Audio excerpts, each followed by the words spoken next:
Nous lisons dans Hébreux 12, les versets 1 à 3, « En ce qui nous concerne, nous sommes entourés de cette grande foule de témoins. Débarrassons-nous donc de tout ce qui alourdit notre marche, en particulier du péché qui s'accroche si facilement à nous, et courons résolument la course qui nous est proposée.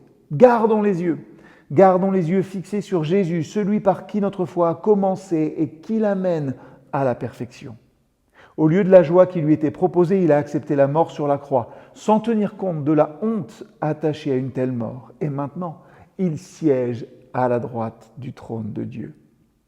Pensez à lui, à la façon dont il a supporté une telle opposition de la part des pécheurs. Et ainsi, vous ne vous laisserez pas abattre et vous ne vous découragerez pas. Courons avec persévérance l'épreuve qui nous est proposée, gardant les yeux fixés sur Jésus.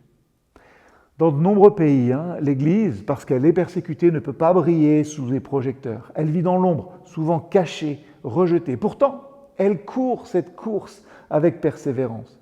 Et le texte biblique nous invite à fixer nos regards sur le Seigneur, sur le champion de notre foi qui a souffert. Il n'est pas détaché de la souffrance. Nous n'avons pas un grand prêtre qui ne puisse compatir. Autre verset de la lettre aux Hébreux.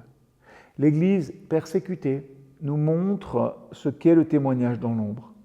Un témoignage fidèle que peu regardent, que peu soutiennent. Et ça nous interpelle, ça nous questionne. Dans nos contextes favorables, sommes-nous prêts à témoigner même quand ce n'est pas populaire? Alors, peut-être qu'on peut regarder dans nos situations locales, à l'école, au travail, en famille, ici même à l'église. Peut-être qu'on peut identifier un endroit où on peut courir la course sans attendre de reconnaissance. Un geste simple, un mot de bénédiction, un service discret. Prions pour celles et ceux qui témoignent dans des contextes hostiles.